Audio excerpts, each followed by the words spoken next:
All right, we're back, and it's COMP2068, week 11, lesson 11, part 2. First part, we talked about our assignment number 3, and I gave you a little mini kind of exercise to do, and which was go into your module and reset up these config models, routes, and views to put them underneath server. Well, let's take a look at some stuff to show you how mine looks. Sorry? Eventually, but not this one. I'll use my other one. That'll do it. But I will put one up. But it won't be this one. Okay, so let's take a look at how this looks right now. So I'm going to bring up this our Visual Studio Code. Oh, I love it.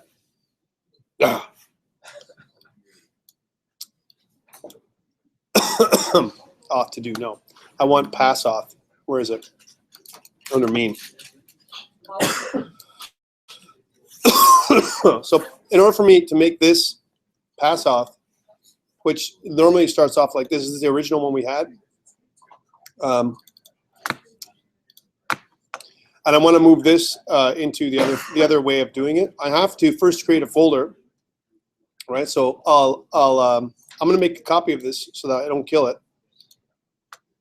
Actually, I will make it just for you. I'll make a lesson. I'll make it lesson 11, part 1, and then we'll do part 2 with GitHub too. All right.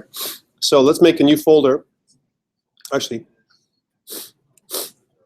I will do a couple things here. I'm going to pull in pass off, which is what originally what it was called.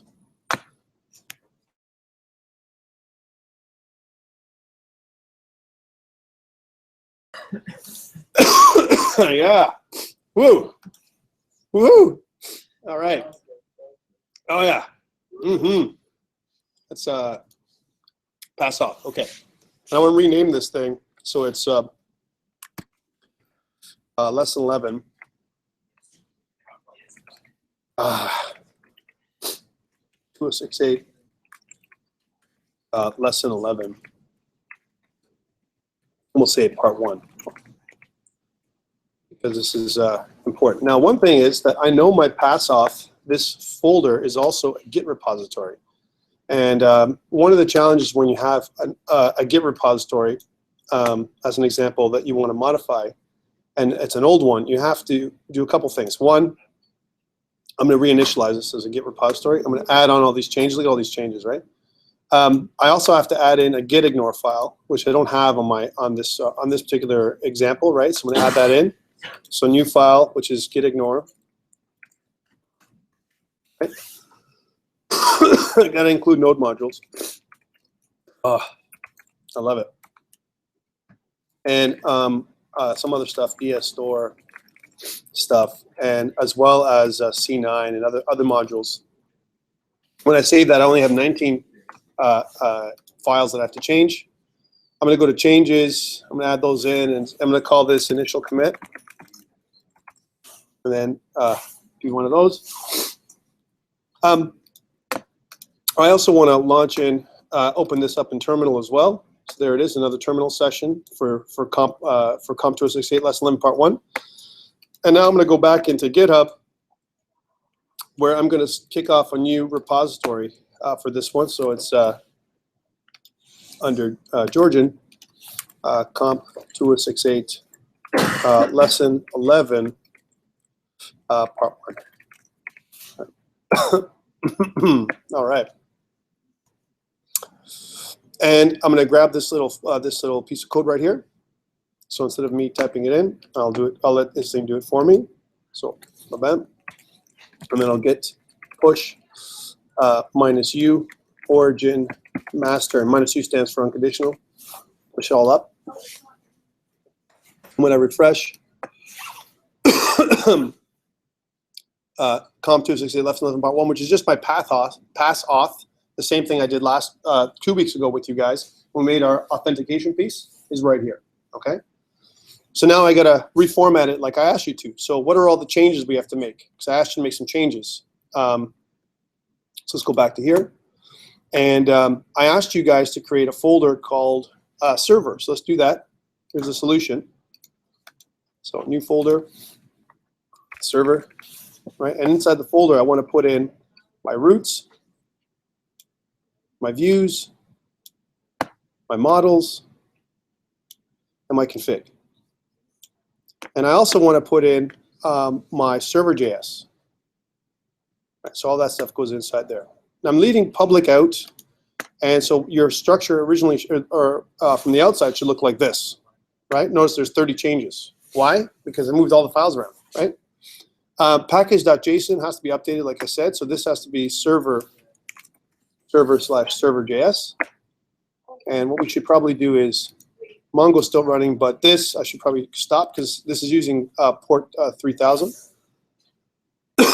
And I'll run it over here eventually.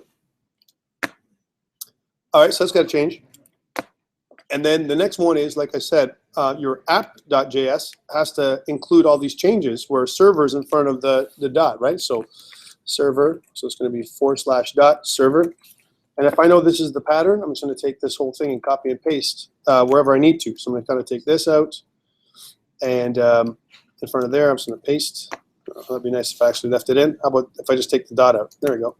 The dot, and there's every time I see the dot, I have to put that in there. I'm going to come back to views in a second to talk about them. I'm going to look through. Don't have to modify this. This is just routing, right? So I'm not going to touch this piece, right? And I'm not going to touch any of these pieces either.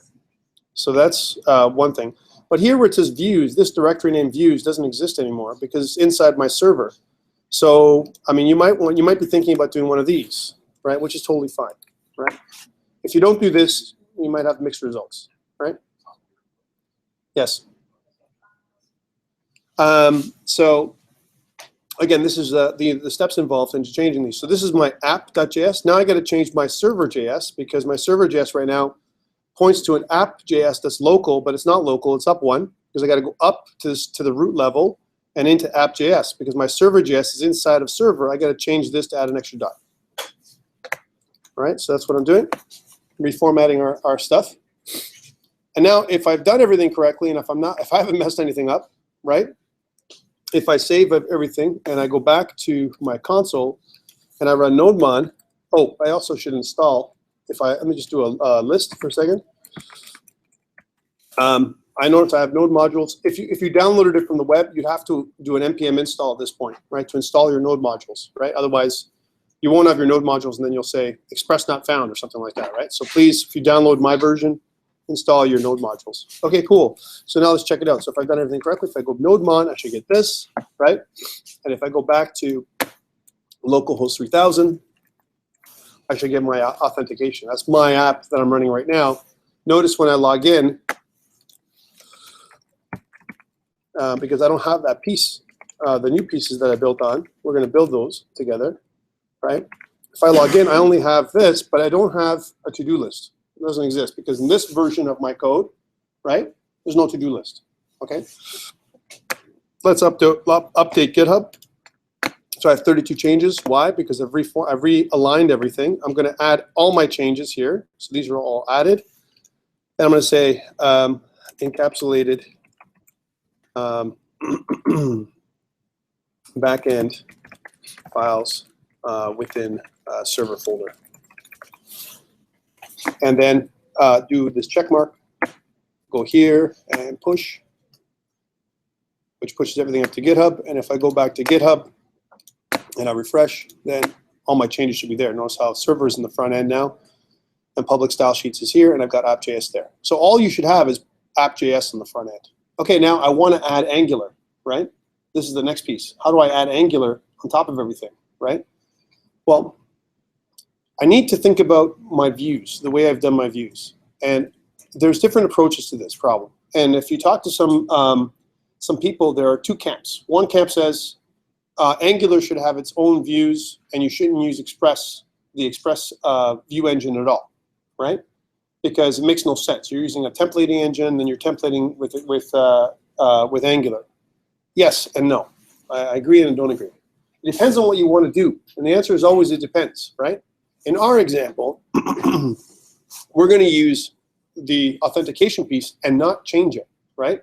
If I was changing the authentication piece to make that a REST API, which is dangerous. Sorry, I don't like a REST API. My authentication piece to be a REST API where I can go in and go users and all the user lists will come up even if I'm authenticated. I should never see that. That's crazy, right?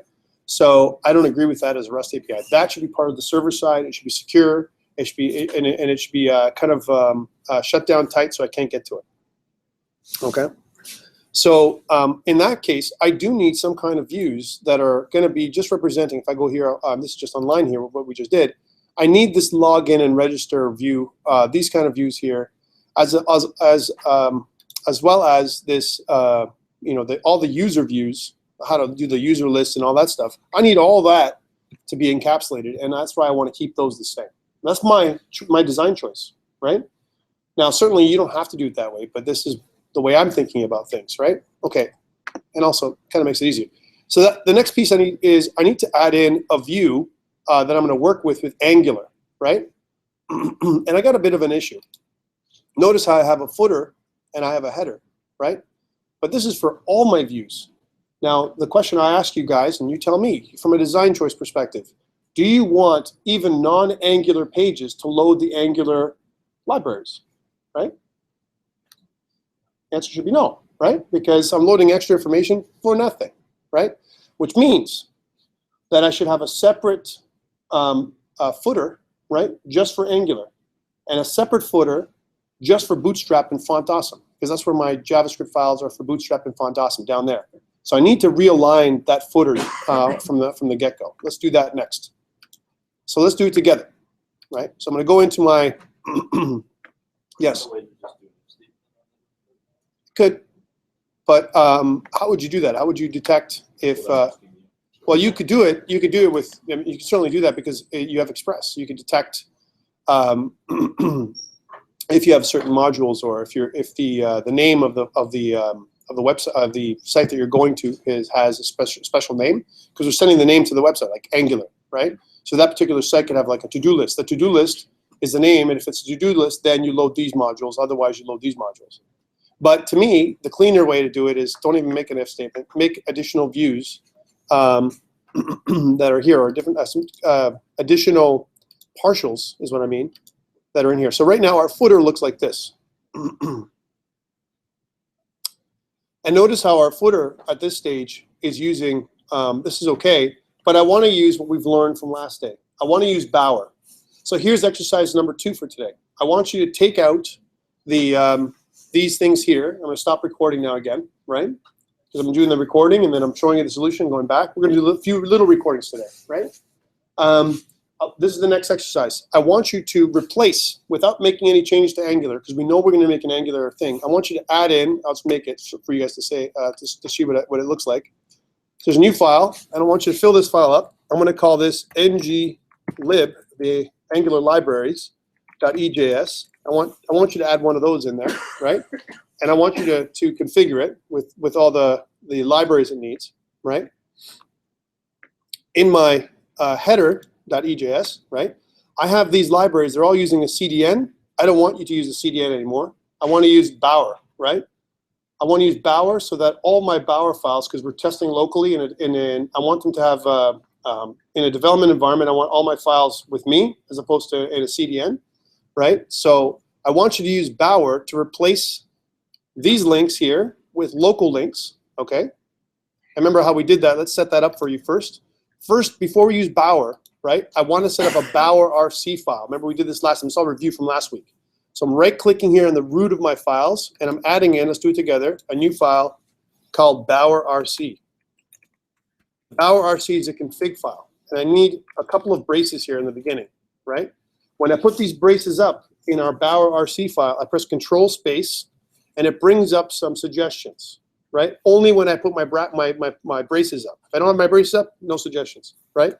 And I got to search for directory, right? So if I go directory, right, and I replace Bower components, because I don't want it to be in Bower components, I want it to be under public lib. So it's going to go in our public lib folder, right? And I'm going to save. Step 2, before we can add Bower components, and I'll do this with you, right? Actually, what is step 2? what's the next step I need to make? If I want to add Bower components in, I need to initialize. Yeah, what do I do? Huh? Bower init. You need to do Bower init. If you don't do Bower init, can't use Bower, right? So else it's just like package.json, but for front end components, right? So Bower init, and in this is going to come up with a little wizard that's going to show you, hey, what's the name of your app? I called mine pass auth, right? That's fine. Just enter, enter, enter, enter, and just accept all the defaults. I'm not changing anything. Right? I've just accepted all. I just went yes, yes, yes, yes. Just press enter for the whole thing. You could obviously change all that, right? So now my bower.json file is created right here. This is automatically created. Now notice how it also has an ignore section that has node modules, Bower components, public lib, tests, and whatever. Now that I have, my Bower components are going to go to public lib, I've got to add that as one of my objects in my gitignore file. So let's do that. So gitignore, I got to add this in there. So I'm just going to add it in the bottom. You can put it anywhere you want if you want to be organized. Public lib has got to be in there. Why? All my Bower components are going to be here, and I don't want to see them, right? I don't want to see my Bower components. I want them to be hidden, right? Okay. So I'm going to install the Bower components with you, but I want you to redo the EJS files for me. That's your exercise. So let's install the Bower components. I need Bootstrap. I need jQuery. I need Font Awesome because I'm going to use those components, right? I might as well, since we know we're going to use Angular, I might as well install Angular in there as well, right? And I might as well install Angular root, right? So Angular root I'm going to use, and Angular resource. Those are all the different Angular modules. So let's do all that together. Let's try to do it in one line, just to be smart asses, right? Did I say asses? I did. Bower. I know it's crazy YouTube. Bower install, right? Bower install, and I'm going to start typing. So I'm going to say jQuery, right? Space, Bootstrap, space, right? Font dash awesome, right? Space, Angular, space, Angular dash route. Right? Space, Angular dash resource. Right? Space, minus, minus, save. This is like doing a bunch of Bower statements, but all at once. And if you press enter and if your Bower works, then it'll go through, grab all the files you need, and bang, bang, bang, and it'll install all your Bower dependencies inside your public/lib folder.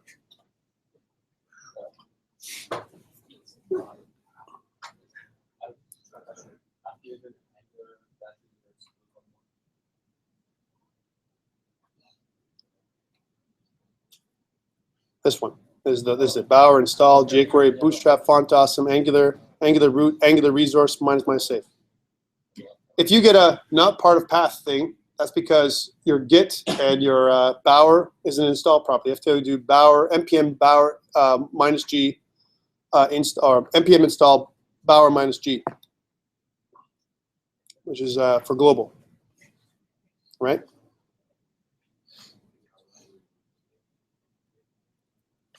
And I might as well do it. It says there's an update for Bower, so I'll do it now. I'll say npm. It tells me what to do. Install minus G Bower, and this is what's going to do. Is going to go into my global folder and reinstall Bower with the latest version from 1.65 to 1.67. You might have that same message that comes up when you use Bower. Good, done. All right, so we've got our dependencies, and if I look inside the public lib folder, notice that there's files now. So now that we have all this, let me update. I'm going to update GitHub with these changes. If you couldn't follow along fast enough, I'll say added Bower as dependency manager, front end dependency manager. Check. Push. Done. So you should have all those changes. Yes. Public lib. And we did that from the Bower RC file. Bower RC tells us where to put it, right? If you don't have a Bower RC file, it will go in the wrong place, right? So your challenge, your next challenge for this exercise, right? Exercise 2. Right? Exercise 1 was realign your folders. Exercise 2 for today is go into your server views folder, add in an ng-lib, right? I'll leave this up for you, right? Where I want you to put in, if you look at your footer, this has to change first of all. Your where it says script HTTPS with this is a CDN, the Content Delivery Network. I want you to change this so it points to your local version of jQuery inside your public libs folder, right? So your public lib jQuery folder, right? So change this. I want you to change your bootstrap, right? Your bootstrap, it's also pointing to the public lib bootstrap folder for your min.js. That's inside of your footer, right? But notice that we have a problem. I have a body tag and an HTML tag in here in the footer, right?